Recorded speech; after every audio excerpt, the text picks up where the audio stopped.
Crystal structure. Crystal structure में सबसे पहले हम क्रिस्टल स्ट्रक्चर ऑफ NaCl पढ़ेंगे, जिसे रॉक सॉल्ट स्ट्रक्चर भी बोलते हैं। NaCl के स्ट्रक्चर में सबसे पहले हमें क्या पता चलना चाहिए, रेडियस रेशियो आना चाहिए कि हम तब जाके स्ट्रक्चर का कुछ आइडिया लगाएंगे और कुछ भी बताने के मूड में। तो सबसे पहले NaCl का क्रिस्टल स्ट्रक्चर जान रहे हैं। तो NaCl के क्रिस्टल स्ट्रक्चर में सबसे पहले हमें क्या चाहिए, रेडियस रेशियो। रेडियस रेशियो मतलब रेडियस ऑफ कैटायन, और कैटायन कौन है, Na+ और Cl नेगेटिव यानी एनायन। Na की रेडियस होती है 0.95 एंगस्ट्रॉम और Cl की होता है 1.81 एंगस्ट्रॉम। जब इसको हम यहां से निकालेंगे तो ये आ रहा है 0.524।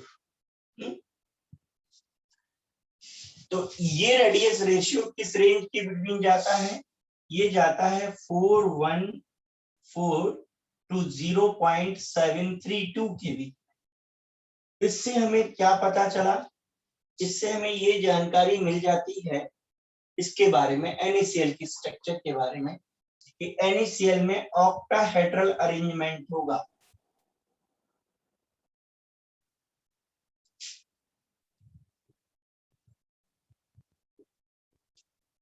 पार्टिकल जब सराउंड होंगे तो ऑक्टाहेड्रल। दूसरी बात, यहाँ से ऑक्टाहेड्रल क्यों होगा, एक और चीज यहाँ से मिल जाती है, कोऑर्डिनेशन नंबर। जब भी कोऑर्डिनेशन नंबर 6 होती है 6, तो इससे पता चलता है इस रेशियो अगर इसके बिटवीन आ रहा है तो 6 होगी, और अगर 6 होती है तो पता चलता है कि 6 में ऑक्टाहेड्रल अरेंजमेंट होता है। आगे और बताया जाएगा आपको। चलिए, अगर कहा जाए कि NaCl की स्ट्रक्चर क्यूबिक क्लोज पैकिंग है, तो क्यूब में कहां-कहां पार्टिकल्स के प्रेजेंट होने की पॉसिबिलिटीज होती है क्यूब में, कि एक क्यूबिक यूनिट सेल में पार्टिकल कहां-कहां प्रेजेंट हो सकते हैं। तो फर्स्ट इज कॉर्नर, और कॉर्नर पर मैक्सिमम पार्टिकल 8 कॉर्नर होते हैं। कॉर्नर के बाद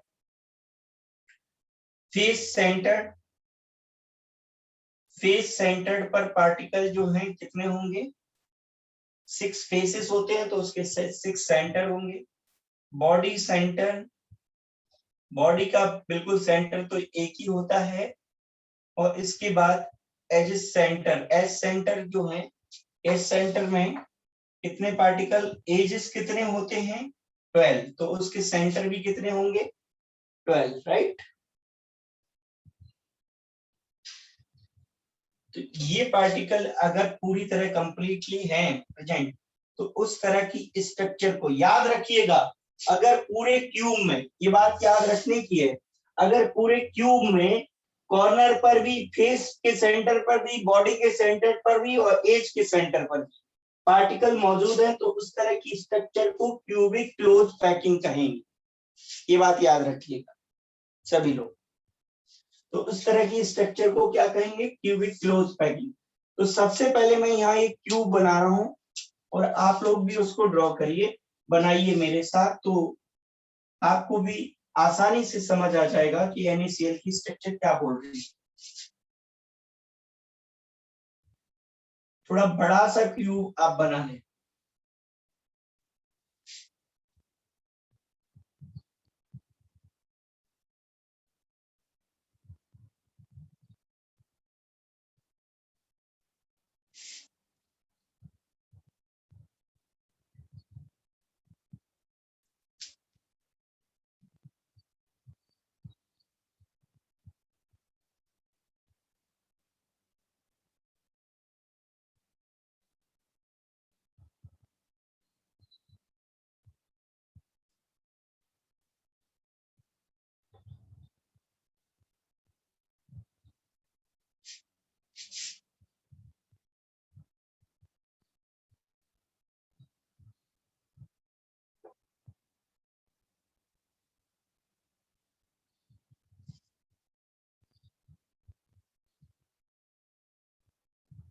अभी मैंने यहाँ पर ये क्यूब बना लिया है, मुझे पता है कि क्यूब में 8 कॉर्नर्स मुझे नजर आ रहे हैं, 8 कॉर्नर। इस 8 कॉर्नर पर मैं 8 पॉइंट्स ले रहा हूं, ध्यान दीजिए।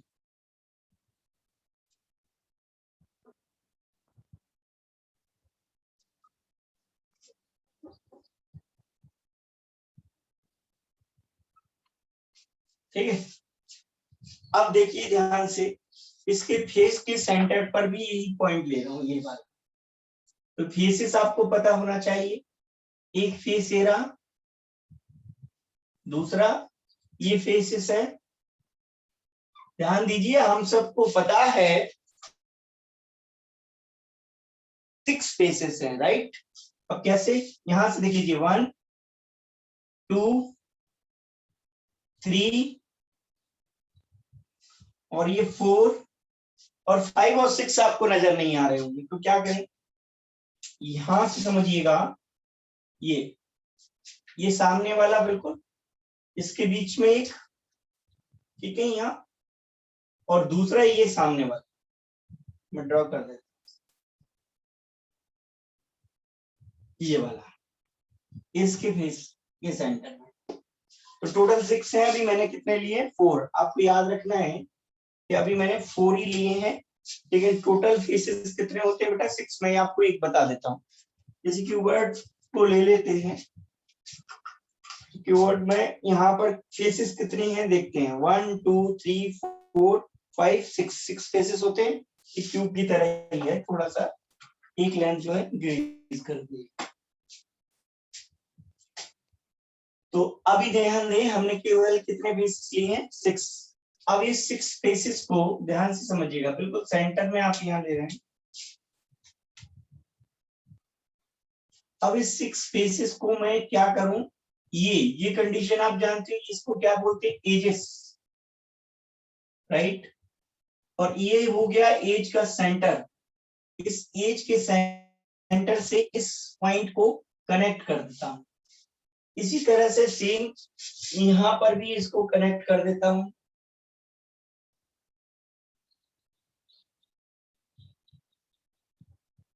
ये एज के सेंटर से, आप चाहें तो मैं इसको डार्क कर देता हूं उस तरह से।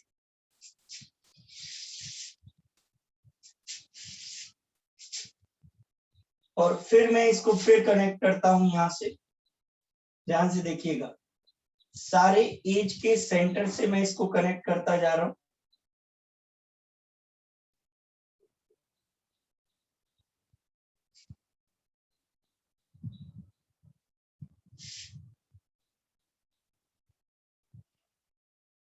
अभी मैंने केवल 4 एजेस के सेंटर लिए, ध्यान से समझना है, क्या लिए हैं, 4 एजेस के सेंटर लिए। अब मैं क्या काम करने वाला हूं वो भी ध्यान से आप समझिएगा, ठीक है। इस और एक सेंटर इसके अंदर लेने वाला, अभी कितने ले लिए मैंने, 4। ध्यान दीजिएगा, अभी इन दोनों के बीच के, अभी ये वाला जो एजेस दिख रहा है आपको, ये इसका सेंटर अगर मैं लूं तो ठीक यहां मिलेगा मुझे, राइट। और ऊपर ले लेता हूं मैं, ठीक है, इसका सेंटर ये। अब ये इन दोनों के बीच का सेंटर एक मिल गया मुझे यहाँ, क्लियर है। अब इसी तरह से जब मैंने इधर ले लिया है तो मैं यहाँ भी लूंगा, ठीक है। अब यहाँ पर मैं अगर देखूं या फिर इसके सामने देख लो पहले, तो ये आप देख रहे हैं यहाँ पर, इन दोनों के बीच में जो सेंटर है वो ये मिल गया है, ठीक है, एज सेंटर। अब इन दोनों के बीच का एज सेंटर देख लीजिए, ठीक है, ये हो गया, क्लियर है। जिस तरह से हमने इस वाली लाइन में ले लिया, इस वाली लाइन में ऊपर भी उसी तरह से लेंगे। इन दोनों के बीच में ये सेंटर है और इन दोनों के बीच में ये सेंटर, ये भी आ जाओ, इस एजिस का सेंटर ध्यान से समझिएगा, या पहले आप ये ले लीजिए, ठीक है। इन दोनों के बीच का सेंटर ये रहा, अब इन दोनों के बीच का सेंटर ले लीजिए, तो ये रहा, ठीक है जी, ये हमने सेंटर ले लिया। अब आप देखेंगे तो सारे एजेस जो हैं आपने ले लिए हैं, 1 2 3 4 5 6 7 8 9 10 11 12, यानी सारे 8 सेंटर आपके क्लियर हो, कॉर्नर क्लियर हो गए। हम सीसीपी अरेंजमेंट की बात करें, ठीक है। इसके बाद फेस पर अभी आपने 4 लिए हैं, एक रह गया है। बॉडी के सेंटर की अभी बात नहीं, चेक करना ध्यान से। अब मैं रेड लाइन लेकर इनको यहां से टच करा देता हूं,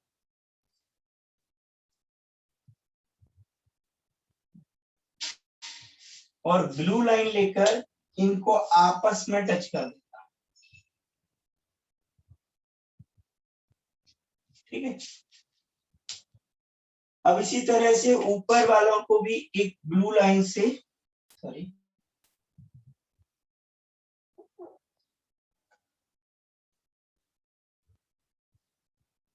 यहाँ रखते हैं, ठीक है।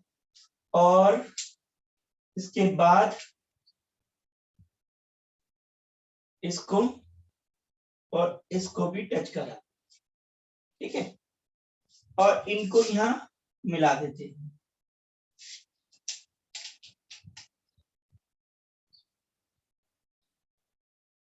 अब ध्यान से समझना कि अगर आपको बॉडी के बिल्कुल बीचों बीच जाना है तो आप कहां जाएंगे, यहां पर बॉडी के सेंटर में। ये लाइन थोड़ी सी तिरछी हो गई है, उससे कोई फर्क नहीं पड़ेगा।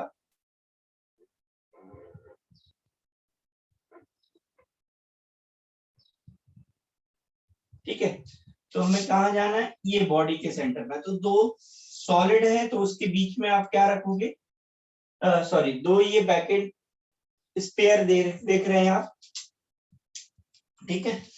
तो इसके बीच में मैं सॉलिड स्पेयर रख दूं, ये है बॉडी सेंटर।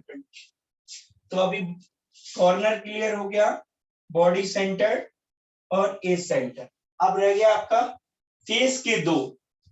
तो फेस के दो को फिर से एक ध्यान देना, आप लोग, मैं एक क्यूब फिर से बनाकर आपको देता हूं ताकि आप ठीक से समझ पाए और कहीं गलती ना करें। तो एक फेस ये रहा, दूसरा ये, तीसरा ये, चौथा ये, चार तो आपने देखी।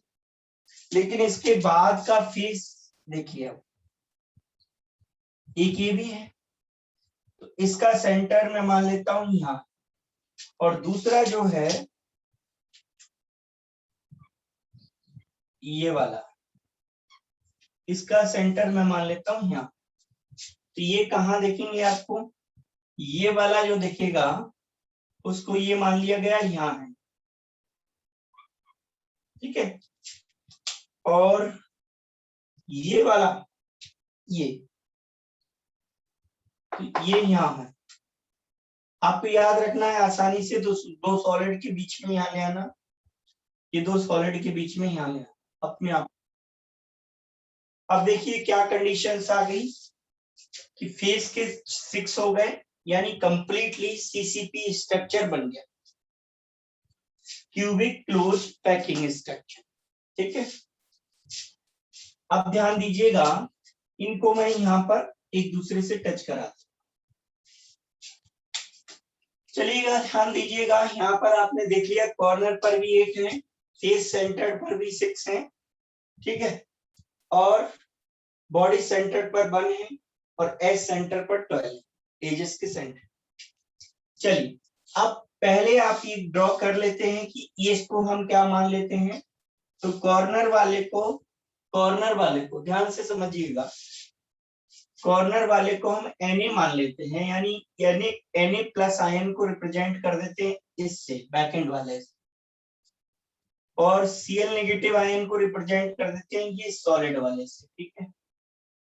अच्छा, एक बात तो आप जानते ही हैं, जैसे आपसे कहा जाता था कि इसको पर्टिकुलर कितने एटम्स जो है डायरेक्टली टच करने वाले, तो आप क्या कहते थे, एक ये टच कर रहा है तो ये कि यहाँ जाने के पहले हमें यहीं मिलेगा, और एक टच ये कर रहा है 2 और तीसरा टच ये कर रहा है, तो इसके ठीक ऊपर भी एक दूसरी यूनिट सेल का ये सेंटर ये टच करेगा और इसके सामने यानी यहाँ भी टच करेगा और ये ऊपर टच करेगा और ये इधर टच करेगा, यानी टोटल कॉर्नर वाले को कितने टच कर सकते हैं 6 टच कर सकते हैं, तो उसकी कोऑर्डिनेशन नंबर कितनी हो जाएगी 6 हो जाएगी। क्लियर है?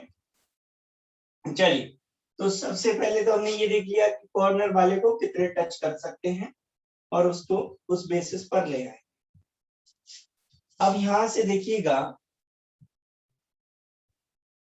कि हम चाहते हैं कि इसको या यहाँ पर कॉर्नर वाले को देख लें कि कितने डायरेक्टली टच कर रहे हैं, तो मैं एक यहां से लाइन लेता हूं, सॉरी, क्योंकि ये किसको टच करना है हमें, ये देखिए यहां से लेता हूं मैं, क्यों, क्योंकि मुझे किसको घेरना है इसको, तो इसने पहले ऑलरेडी घेरा हुआ है, राइट, और इसके सामने दूसरी यूनिट सेल में ऐसा ही और होगा, क्या कहते हैं इसको, कौन है एज सेंटर वाला, ये होगा यहाँ, दूसरा मैं ये ले रहा हूं, देखिए बेटा ध्यान से समझिएगा, देखो इसने यहाँ पर टच किया है, फिर से देख लीजिए आप, और इसके सामने एक और होगा, जैसे कि ये टच कर रहा है तो इसको डायरेक्टली टच कर रहा है, देखो ये इसको डायरेक्टली टच कर रहा है, तो इसके सामने एक और होगा, और ठीक मैं ये ले रहा हूं, लेकिन मैं ध्यान से समझिएगा, ये डायरेक्टली टच कर रहा है, ठीक है, दोनों देख लीजिए, आपको फिर से बता देता हूं, एक ये टच कर रहा है डायरेक्टली और एक ये टच कर रहा है, तो 2 हो गए, और आपका ये तीसरा दिख रहा है, तो तीसरे वाले के जस्ट सामने भी एक और होगा, तो मैं इसको अलग पोजीशन देकर ले लेता हूं, आप चाहें तो बिल्कुल यहाँ पर ले सकते हैं,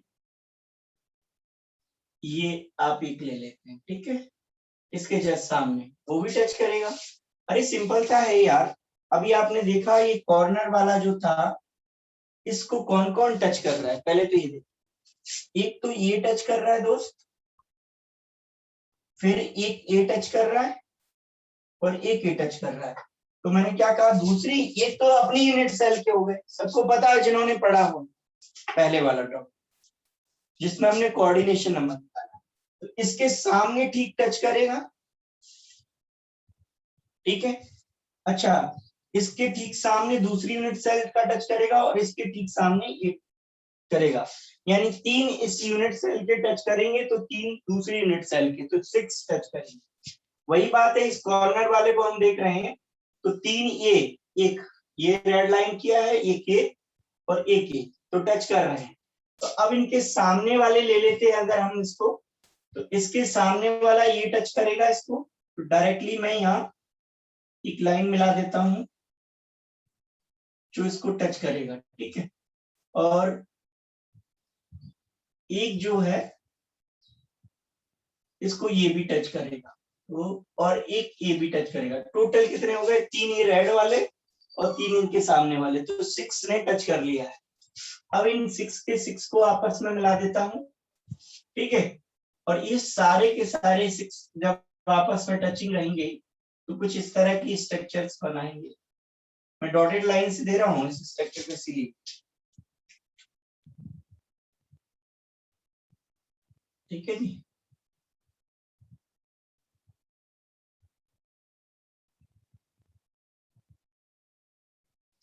ये तो इस अरेंजमेंट में आपने क्या देखा कि Na जो उस कॉर्नर पर प्रेजेंट था उसको 6 अदर ने टच किया है एज सेंटर ने, देखो 3 एज सेंटर इस यूनिट सेल के और 3 एज सेंटर जो है दूसरी यूनिट सेल, क्लियर, तो यहाँ Na की कोऑर्डिनेशन नंबर क्लियर हो जाती है 6 होगी।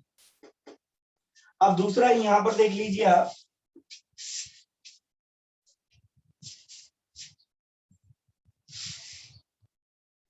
देखो मैंने मॉडल जो है यहाँ नहीं रखा है, नहीं मैं आपको, अच्छा FCC वाला तो है, इससे काम नहीं चलेगा, नेक्स्ट BC आपको बताया हुआ है SC का मैंने, फिर भी आप यहाँ पर और देख लीजिए, मैंने आपको बताया, अब आपको सराउंड करना है किसको, इस वाले को, एज सेंटर पर जो है उसको सराउंड करना है। ध्यान दीजिएगा, मैं यहां से एक लाइन ले रहा हूं दोनों फेस के को टच कराते हुए, और इनको दोनों को बाहर ला रहा हूं। और टच आपको किसको करना है, इसको। देखो ये दोनों टच कर रहे हैं कि नहीं कर रहे हैं, इस पर्टिकुलर को ये दोनों टच कर रहे हैं क्या, ये फेस के मैंने दोनों लिए, ध्यान से समझिए, ये दोनों फेस ले। अब दोनों फेस इसको टच कर रहे हैं तो फेस के दूसरी यूनिट सेल का भी एक फेस होगा, और इस यूनिट सेल, जैसे इस यूनिट सेल का फेस है तो दूसरी का भी होगा। अब ये तो बाकी दो कॉर्नर कर रहे हैं, ठीक है टच, तो कॉर्नर तो दूसरी यूनिट का यही होता है, ठीक है। तो यहाँ पर हम क्या करते हैं, इसको देख लेते हैं। एक रेड से इसने टच किया हुआ है, दूसरा इसने किया है, तीसरा इसने किया है, और फोर्थ इसने किया है। चार तो के ही है, और बाकी के जो ये दो, ये भी यहाँ के टच कर, ठीक है। तो टोटल कितने टच कर रहे हैं, 6। क्या 4 इसी यूनिट सेल के हैं, दो कौन है बेटा, दो है फेस सेंटर, और दूसरी यूनिट सेल के दो फेस सेंटर, जैसे दो इसके लिए तो दो इसके लिए। अब कॉर्नर कितने दिख रहे हैं आपको, दो, तो वो तो डायरेक्टली टच कर रहे हैं क्योंकि इसके सामने वाला ये टच कर रहा है। अगर इसके पीछे होगा तो वो थोड़ी इसको डायरेक्ट टच करेगा। जैसे आप कहते थे कि इस कॉर्नर के, अभी अभी मैंने बनाया था वो हटा दिया, इस कॉर्नर के ठीक पीछे भी होगा तो चलो है, हम मानते हैं, लेकिन ये वाला क्या इसको डायरेक्ट टच करेगा, नहीं। अच्छा इसके पीछे भी एक होगा, तो क्या ये वाला इसको डायरेक्ट टच करेगा, नहीं। तो इसका क्या मीन हुआ कि इसको जो डायरेक्टली टचिंग करने वाले हैं वो कितने हैं, 6। दो इसी यूनिट के फेस सेंटर और दो दूसरी यूनिट के फेस सेंटर, राइट। और ध्यान से देखिएगा, दो कॉर्नर, तो कॉर्नर के पीछे वाले नहीं टच करें, तो इसको हमने सीएल माना है, और सीएल को कितने टच कर रहे हैं, यानी 6। तो इसकी भी कोऑर्डिनेशन नंबर फिक्स हो गई, कितनी, 6। तो कोऑर्डिनेशन नंबर निकल कर आ गया Na प्लस का 6 और Cl नेगेटिव का 6। रेडियस रेशियो हमने पहले से निकाला हुआ है, ठीक है।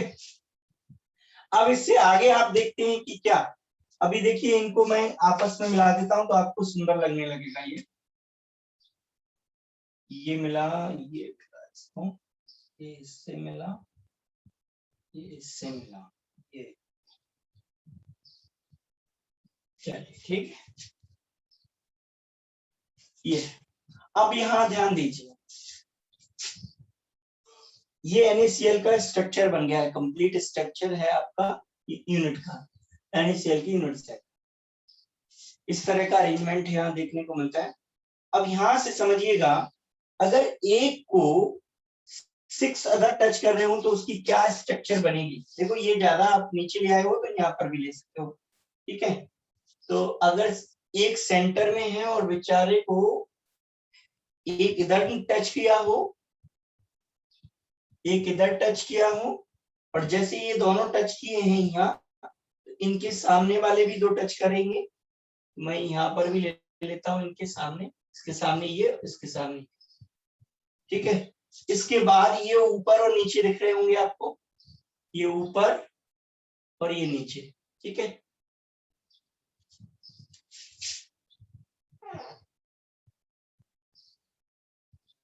अब मैं इनको वाइंड कर देता हूं।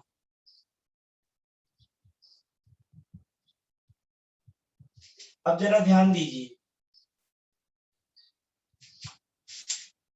अब देखिए इसमें कितने फेस दिख रहे हैं, 1 2 3 4 5 6। और देखिए एक ये ऊपर वाला 7, और ये नीचे वाला देखो, पीछे वाला 8। यानी किस तरह का अरेंजमेंट बना है यहाँ पर और यहाँ पर, दिस इज ऑक्टाहेड्रल। कैसा अरेंजमेंट बना है, ऑक्टाहेड्रल। तो आप यहाँ पर अरेंजमेंट में ये ध्यान रख सकते हैं कैसा अरेंजमेंट है, ऑक्टाहेड्रल अरेंजमेंट। ठीक है, 1 2 3 4 5 6 और ये 7 और ये 8, कैसा अरेंजमेंट है, ऑक्टाहेड्रल अरेंजमेंट। अच्छा, स्ट्रक्चर क्या कहती है,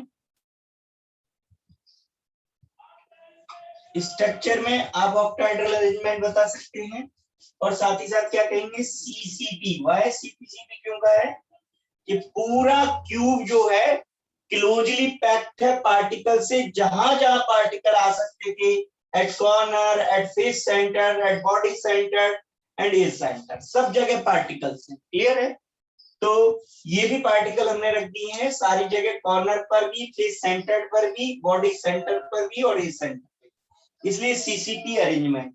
ठीक है, अब CCP arrangement is similar to FCC. अब एफसीसी भी आपको इसको बोल सकते हो, क्यों, क्योंकि एफसीसी इसलिए बोल रहे हैं क्योंकि जो सीएल है जिसने एनए को सराउंड किया है, या एक मिनट, सीएल को सराउंड किया एनए ने, एक ही बात है, जिसको जहां मानना है वहां मान सकते, तो वो फेस के सेंटर पर रहते हुए सराउंड किया। देखो जितने भी एनए हैं उनके फेस के सेंटर ने किसको सराउंड किया है, सीएल को। तो इसको स्ट्रक्चर को फेस सेंटर्ड क्यूबिक अरेंजमेंट भी इसके अंदर है। तो अरेंजमेंट दो पॉसिबल हो रहे हैं इस सीसीपी स्ट्रक्चर में। अरेंजमेंट कितने पॉसिबल हो रहे हैं बेटा, एक ऑक्टाहेड्रल अरेंजमेंट हो रहा है और एक कैसा हो रहा है आपका, फेस सेंटर्ड। यानी फेस सेंटर्ड ही क्या होता है, ऑक्टाहेड्रल अरेंजमेंट होता है। तो फेस के सेंटर में हम ले रहे हैं। ठीक है,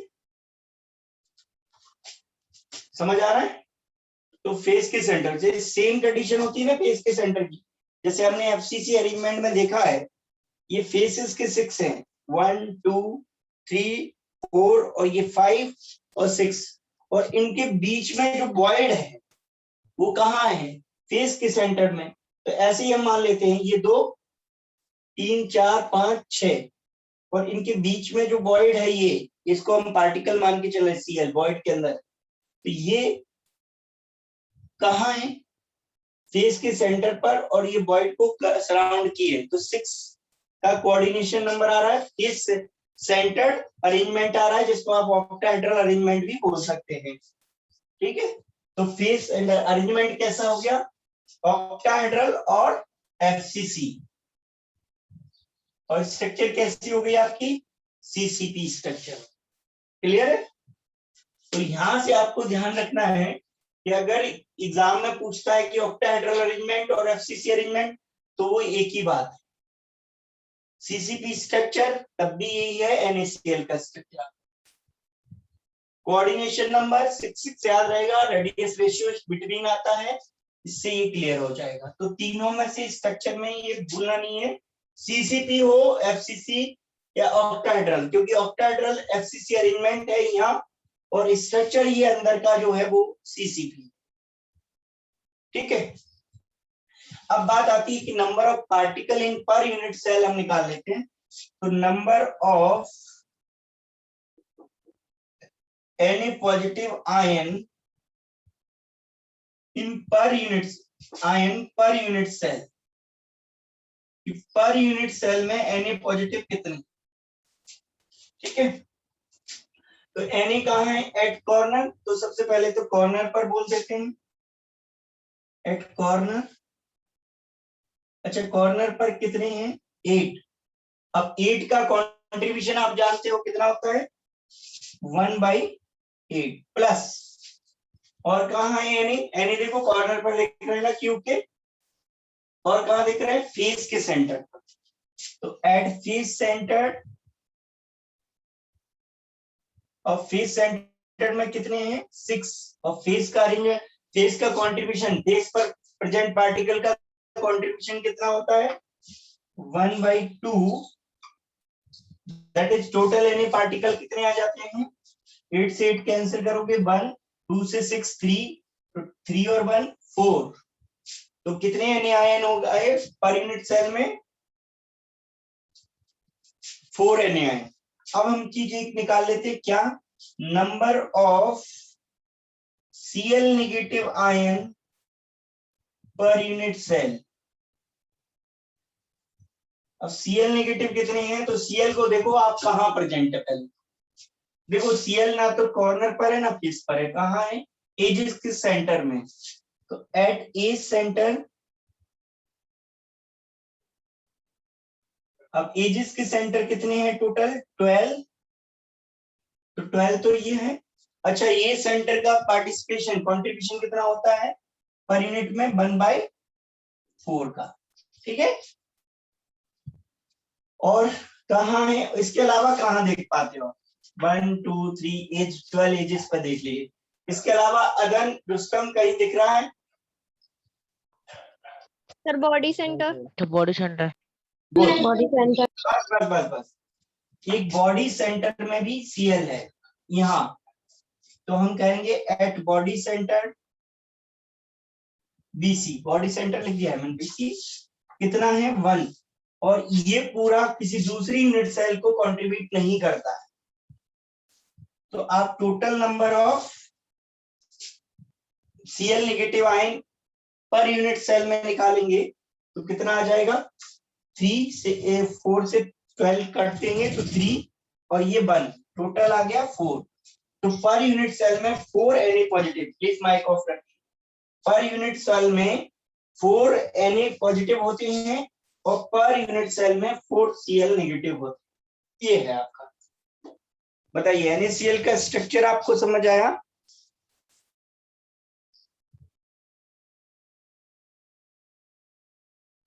जिस तरह से हमने NaCl का स्ट्रक्चर समझ लिया है, अब हम सीजियम क्लोराइड के स्ट्रक्चर की भी बात करेंगे। बड़ा ध्यान देना है, बहुत सिंपल सा कंसेप्ट है। सीसीपी का मतलब होता है इन चारों जगह पार्टिकल्स हैं तो वो सीसीपी अरेंजमेंट है। ठीक है, सीसीपी स्ट्रक्चर है उसका। और यहाँ पर जो अरेंजमेंट देखा गया वो कैसा है, ऑक्टाहेड्रल या फिर एफसीसी कह सकते हो, क्योंकि यहाँ पर आप देख रहे हैं, ये देखो फेस के सेंटर में है, इसलिए इसको एफसीसी अरेंजमेंट या फिर ऑक्टाहेड्रल, इस तरह की जियोमेट्री बनी है, ऑक्टाहेड्रल अरेंजमेंट। कोऑर्डिनेशन नंबर आपको बता दिया कि यहाँ पर फेस के सेंटर में अगर ये 6 ने दे रहा है तो 6 हो गई, और यहाँ पे या आप रेडियस रेशियो से भी अंदाजा लगा सकते हैं कि अगर इस बिटवीन आता है रेडियस रेशियो तो 6 कोऑर्डिनेशन नंबर, दोनों की सिमिलर कोऑर्डिनेशन। ऐसा NaCl में ही नहीं, KCl में भी होगा, LiCl में भी होगा, यानी एल्कली मेटल के जितने भी हैलाइड है इसको छोड़कर सीजियम, एक्सेप्ट सीजियम, सब में ये होगा, सेम स्ट्रक्चर होगा। अब चलिए मैं इसको थोड़ा सा बदलता हूं। अब यहाँ पर हम जो पढ़ेंगे वो पढ़ रहे हैं सीजियम क्लोराइड का जो बच गया है।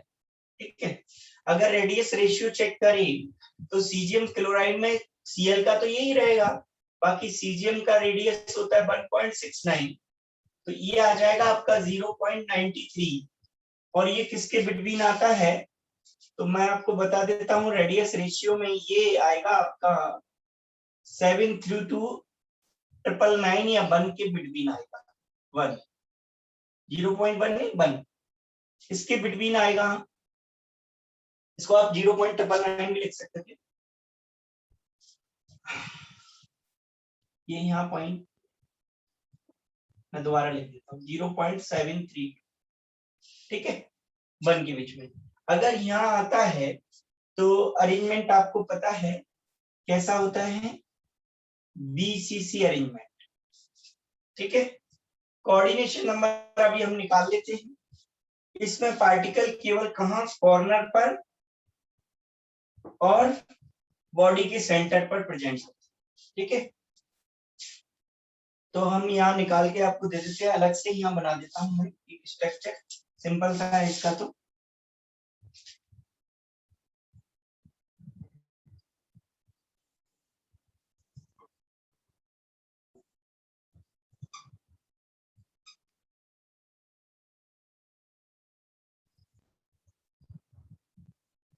ठीक है, अब कॉर्नर पर पार्टिकल ले लीजिए। चलो कुछ देर के लिए इन्हें Cl ले ले, ये Cl पार्टिकल, Cl आयन, ठीक है, chloride ion Cl negative.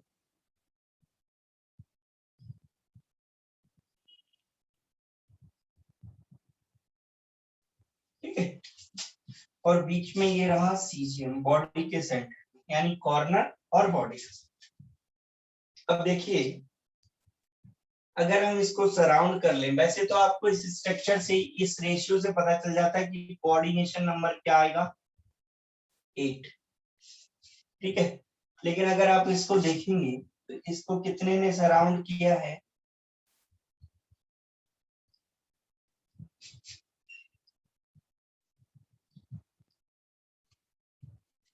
Total 8 ने सराउंड, तो कोऑर्डिनेशन नंबर 8 आ जाता है।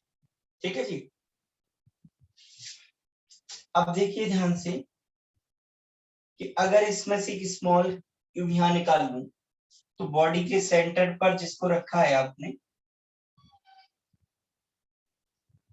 तो जिस तरह से अगर आप ये क्यूब निकाल कर अलग से लिखेंगे तो इसमें आपको ये पता चलेगा कि ये वाला भी 8 सीजीएम से सराउंडेड मिलेगा। ठीक है, तो जो कोऑर्डिनेशन नंबर आपकी किसकी होगी, सीजीएम की होगी, वही कोऑर्डिनेशन नंबर आपकी सीएल की भी होगी।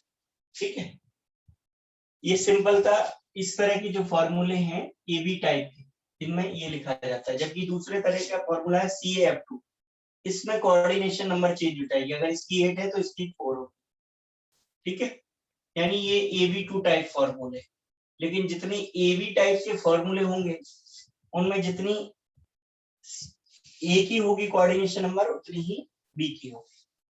ठीक है, अब हम क्या करते हैं कि इस अरेंजमेंट में नंबर ऑफ पार्टिकल्स निकाल लेते हैं कि कितने आए।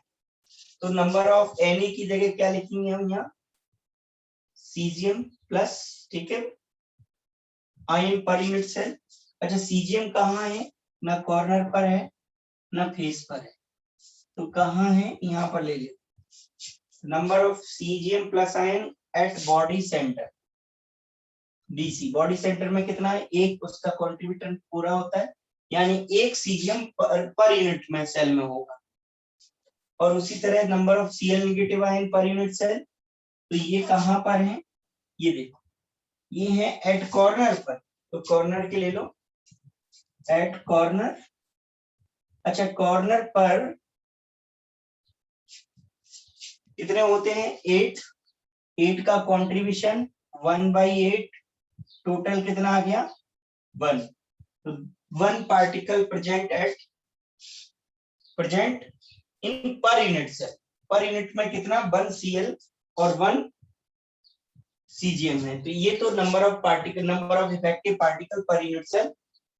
और कोऑर्डिनेशन नंबर आपको पता चल गया, BCC अरेंजमेंट है ये, बॉडी और बॉडी का ये centre, body centre cubic arrangement है, क्यूब है, इनके बीच में रेडियस रेशियो है, कोऑर्डिनेशन नंबर आ गई, स्ट्रक्चर आ गई। एक खास बात और देखना है, ध्यान से समझो, अगर कोऑर्डिनेशन नंबर क्या है, जैसे इस मार्कर को ये 5 फिंगर ने सराउंड किया तो इसकी कोऑर्डिनेशन नंबर 5 हो गई। अगर हम इसको हीट कर दें, यहां से टेम्परेचर बढ़ रहा हो मान, तो ये पार्टिकल जो फिंगर हैं दूर दूर जाएंगी, तो हो सकता है 1-2 फिंगर दूर गई तो कोऑर्डिनेशन नंबर कम होगी कि ज्यादा, यानी जब टेम्परेचर बढ़ाएंगे तो सब लोग इकट्ठे हैं, किसी को घेरे और नीचे से टेम्परेचर अंदर से बढ़ाया जा रहा है। अब जब टेम्परेचर बढ़ाया जा रहा है तो लोग जो है दूर दूर जाएंगे, यानी जब भी टेम्परेचर बढ़ेगा तो कोऑर्डिनेशन नंबर क्या हो जाएगी, डिक्रीज हो जाएगी। ये बात याद रखिए, जब टेम्परेचर बढ़ेगा तो कोऑर्डिनेशन नंबर डिक्रीज हो जाएगी। मतलब एक चीज है यहाँ, मैं कह रहा हूँ एट हाई टेम्परेचर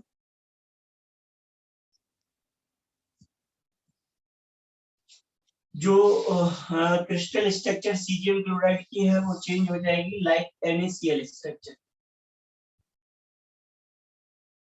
क्यों, क्योंकि अगर टेम्परेचर ज्यादा रहेगा तो कोऑर्डिनेशन नंबर क्या हो जाएगी, डिक्रीज हो जाएगी। अभी कोऑर्डिनेशन नंबर कितना था, 8, अब कोऑर्डिनेशन नंबर कितना रह जाएगा, 6। अच्छा, इसी तरह से जब NaCl स्ट्रक्चर को देखते हो, NaCl स्ट्रक्चर मतलब आप समझ गए FCC अरेंजमेंट।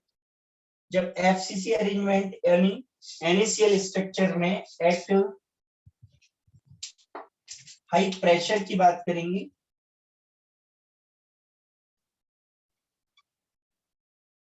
तो क्या कंडीशंस रहेगी?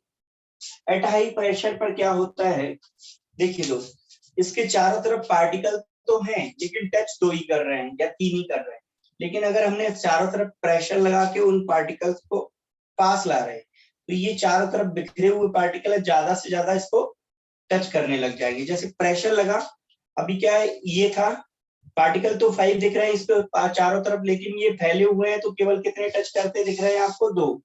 लेकिन अगर प्रेशर लगाया तो अब बढ़ा दी, यानी जब भी प्रेशर ज्यादा होगा तो कोऑर्डिनेशन नंबर क्या हो जाएगी? बढ़ जाएगी।